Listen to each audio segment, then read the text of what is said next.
Ever thought about those characters in myths, the ones who just seem to delight in breaking rules? The tricksters, the pranksters, maybe even cosmic con artists. They lie, they steal, they mock authority, but somehow they also end up teaching us these really profound things. So today we're taking a deep dive into this fascinating figure, the trickster archetype. We'll look across different mythologies, different stories, and try to uncover the wisdom hiding behind all that mischief. Our goal, really, is to understand why these figures aren't just troublemakers, why they might actually be essential guides. That's a great way to put it. And, the trickster isn't just a character type you find in old stories. From a psychological perspective, like Carl Jung talked about, it's a powerful archetype. It's this fundamental pattern in us. It's sort of a psychic force that shakes things up, challenges our ego, our usual ways of thinking. It destabilizes those rigid patterns. And it's not just chaos for chaos's sake. The trickster breaks rules, yeah, but often to show us what those rules were hiding. When things get too stiff, too stale, maybe even sacred things, the trickster comes along, shakes it loose, makes space for something new. Okay, so it's this deep pattern. Let's make it concrete. Let's walk with a few of these mischievous guides. Where should we start? Maybe one of the famous ones. Yeah, a perfect place to start is probably Greece, with Hermes, the ultimate boundary crosser. Yeah. I mean, the stories say he was born at dawn, and by midday, he'd already stolen his brother Apollo's cattle. Already, on day one. On day one. And his first act wasn't just theft, it was like pure invention. He made the cows walk backward, reversed their hoof prints to cover his tracks. He literally rewrote reality on the spot. Wow. And Apollo's reaction. Well, this is the amazing part. Apollo found out, but instead of rage, he just laughed. Hermes then gives him the lyre, this beautiful instrument he'd also just invented, and boom, fast friends. Huh. So Hermes becomes the patron of merchants, travelers, and thieves. All people who move between worlds, across boundaries. He's even the psychopomp guiding souls to the underworld. Guiding souls. Exactly. So the lesson from Hermes is kind of about fluidity. Trickery and transition, they're linked. To get from one place or state to another, sometimes you need cunning. He shows us those borders we think are so solid, moral, physical, spiritual, maybe they're not quite so firm after all. That's fascinating, the idea that borders are porous. Yeah. But Hermes sounds almost charming in his trickery. Not all of them are like that, are they? Some feel much more dangerous. Oh, absolutely. You're right. If we shift over to Norse mythology, we meet Loki. And Loki is, well, he has a whole different story, much more unpredictable, much more dangerous. He's a master shapeshifter, turns into a mare, a salmon, an old woman, whatever serves his purpose. And his wit is just biting. He loves mocking the gods, exposing all their hypocrisies and flaws. So he's not exactly making friends like Hermes did. Not usually, no. Yeah. But here's the complex part. Loki is behind some terrible things, yes, ultimately even helping bring about Ragnarok, the end of the world.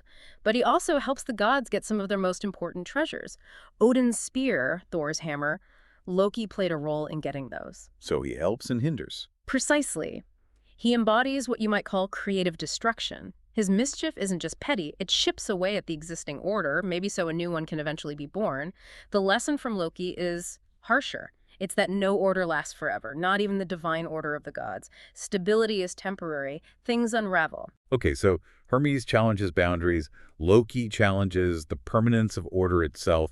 It sounds like these figures really force us to question how the world should work or how we think it works. That's a key function, yes. And you see it again, perhaps in a different way, in Native American traditions with figures like Coyote, especially in the Plains and Southwestern tribes. Coyote is, well, he's often a mess. He's foolish, he's greedy, sometimes lecherous. He embodies a lot of very human flaws. Right. But at the same time, he's also a hero. He brings fire to humanity, shapes the landscape, invents cultural practices. How does that work? The foolish hero. Take the story of stealing fire. He needs to trick the fire beings, these powerful entities. He pulls it off, maybe through some clever scheme, maybe partly by accident. Then the fire gets passed frantically from one animal helper to another, just barely making it to the humans. His trickery, his mischief, it directly leads to human survival. We'd be freezing without him. So the flaws are part of the package. Exactly. And what's really insightful about Coyote Tales is that we learn as much from his failures as his successes. He messes up, his plans backfire, he gets humiliated, and we laugh. But in laughing, we see our own potential for greed or foolishness. His mistakes are teaching moments. That's a really interesting dynamic, learning through failure and laughter. It makes me think, what about cultures we associate with intense order, like ancient Egypt? Did they have room for a trickster? They absolutely did. You know, Egyptian mythology puts a huge emphasis on cosmic balance, order, justice. Seems very formal, very stately. But even there, lurking in the shadows, you have Set, god of chaos, storms, the harsh desert. Set, the one who fought Horus, Yeah. right? Dismembered Osiris. The very same. He brings chaos, throws Egypt into turmoil, directly challenges the divine order embodied by Osiris. And this is crucial, Set isn't just evil, he has this other vital role. Every night, he stands on the prow of Ra's sunboat as it journeys through the underworld, and he fights off Apophis, the serpent of chaos, spearing him so that the sun can rise again. Wow, okay, so the god of chaos fights. Yeah. To protect order. It's this incredible paradox. Set shows us that chaos isn't the enemy of order, it's its partner. You need the disruption for the cycle of renewal to happen. His violence, his trickery, actually makes the rebirth, central to their whole cosmology, possible. That really turns things on their head. Order needs chaos. It also reinforces that these sacred figures, they aren't always solemn, are they? Not at all. And that brings us beautifully to Hindu tradition and Krishna, especially Krishna as a child. He's famous for being incredibly mischievous. Stealing butter is the classic one. Teasing the milkmaids, the gopis, playing pranks, even dancing on the head of a giant venomous serpent. Stealing butter sounds less world-shattering than dismembering Osiris. It is, on the surface.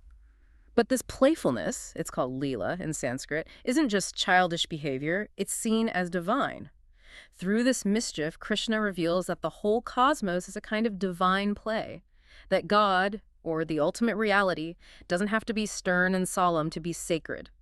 The butter theft, for example, becomes this beautiful metaphor. The sweet essence of life, of divinity, it's hidden away. It takes a bit of cleverness, maybe some playful devotion to get a taste. Krishna's tricks dissolve the boundaries between the human and the divine. Joy, playfulness, these become paths to liberation. Okay, so the trickster isn't just an ancient phenomenon then. These archetypes, this energy, Yeah. it feels like it must still be around. Oh, absolutely. It adapts. Think about modern storytelling. Mm. Our myths today are often animated, right? And who's a better modern trickster than Bugs Bunny? Oh, of course. What's up, Doc? Exactly. Ears twitching, carrot in hand. He constantly outwits hunters, monsters, bullies, anyone full of themselves. He bends the rules of reality, physics, social convention, everything, with total confidence. He really does carry that torch, doesn't he? Puncturing pretension. He does. He's got Coyote's survival instinct through cleverness. He's got Hermes' delight in turning the tables, reversing expectations, and maybe a touch of Loki's ruthlessness. Sometimes just ask Elmer Fudd or Yosemite Sam. True. But ultimately, Bugs represents resilience. He shows how the seemingly powerless can use wit, irreverence, and laughter to challenge and, quite often, defeat power. So looking across all these figures, Hermes, Loki, Coyote, Set, Krishna, even Bugs Bunny. Yeah. There's clearly more going on than just laughs or trouble. What's the deeper purpose here? What really stands out to you? What's truly fascinating, I think, is how the trickster consistently unsettles certainty. They mock the sacred, sometimes, but maybe it's to make it sacred again in a more vital way, not just a dusty old rule. They remind us that wisdom isn't only found in quiet temples or serious books, it's also in that laughter echoing just outside the walls. This kind of sacred mischief, it seems to teach us a few core things again and again. Okay, what are those? Well, first, like we saw with Hermes, boundaries are porous. They aren't as fixed as we think. The trickster moves between worlds, between rules, showing us that life, creativity, it really thrives in those in-between spaces on the margins. Right, the edges are where the action is. Exactly. Second, disruption is creative. This is Loki's harsh lesson and Set's paradox. By breaking the old, sometimes violently, the trickster clears space for the new. Breakdown enables breakthrough. Okay, that's a big one. Seeing chaos not just as bad, but as necessary. Necessary for renewal, yes. And third, laughter is divine, or at least profoundly wise. Think of Coyote's failures teaching us through humor, or Krishna's Lila showing that play is sacred. In satire, in irreverence, even just in a good laugh, we can sometimes glimpse truths that are too wild or uncomfortable for formal doctrines. It sounds like even though they often seem immoral, lying, stealing, mocking, they might actually point towards a deeper kind of moral vision, not by being models maybe, but by being mirrors. Precisely. That's a great way to put it. They aren't figures to imitate directly, please don't go stealing cattle. But they are mirrors. They show us the dangers of rigidity, of taking ourselves too seriously, of hypocrisy, of clinging too tightly to power or dogma. They force us into a kind of humility. Okay, let's unpack that a bit more. What are some specific lessons we could take away for navigating our own lives, looking in that mirror? Well, one clear role is the trickster as the exposer of hypocrisy. They deflate the pompous. Hermes tricks Apollo, not to destroy him, but maybe to remind even a sun god that cleverness can sometimes outmatch raw power. Bugs Bunny endlessly humiliates the bullies and the blowhards. Right. So the lesson there is perhaps be wary of any power, especially your own, that can't laugh at itself. Truth often slips in through a joke. That's good advice. Hmm. What else? Then there's the necessity of chaos, which we touched on. Loki, Set, Coyote, they're constant reminders that creation needs disruption. Without Set stirring things up, Ra doesn't rise. Without Loki's meddling, maybe the gods don't get their key tools.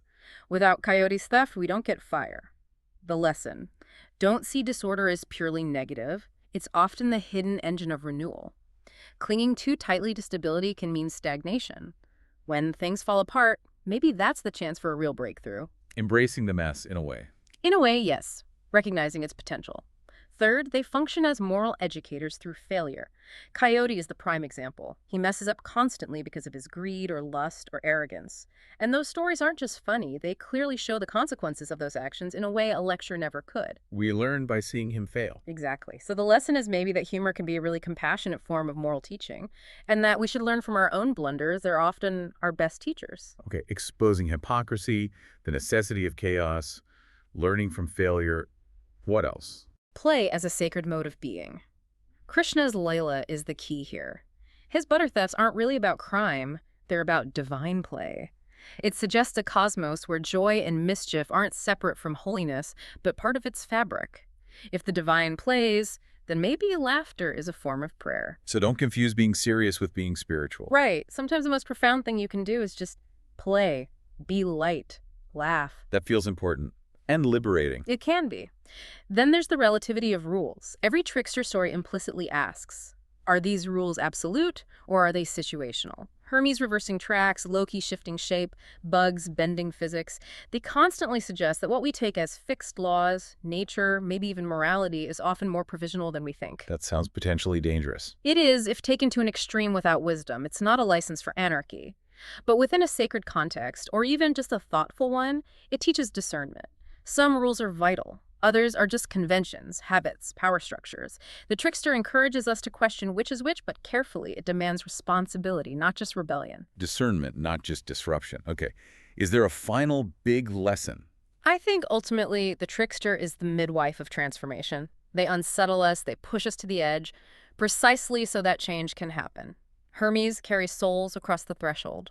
Loki brings on Ragnarok, the end and beginning. Set's chaos allows Osiris's rebirth. They bring us to that liminal space where old things end and new things start. The lesson is maybe to accept the crooked path. Transformation rarely happens in a straight line. Wisdom often shows up looking like folly. Wow. Okay, so bringing this all together, it feels like the trickster's message isn't simply break the rules, it's much more nuanced. Much more. It's not be a liar or mock everything sacred. It's more about recognizing that life itself is complex. It's not just order or chaos, good or evil, serious or silly. We live in that tension. The trickster is that tension, personified. So if we want to live well, maybe the trickster teaches us to. Laugh at power, especially our own ego. See disruption as a potential seed for renewal. Learn from mistakes, ours and others. Play with life. Don't just endure it. Question rules with discernment. Don't just worship them blindly. And crucially, embrace transformation, even especially when it shows up in a mischievous disguise. This has been such a rich, deep dive. Yeah. It really shows the trickster not as some kind of moral outlier, but as, like you said, a profound metaphysical guide. They don't cancel out wisdom. They seem to expand it, make it bigger, more flexible. It really makes you think that enlightenment or just plain insight might just arrive wearing a crooked hat, sporting a sly grin, and maybe, holding a carrot. Thank you so much for joining us on this exploration into the unexpected wisdom of the trickster. Keep exploring those crooked paths out there.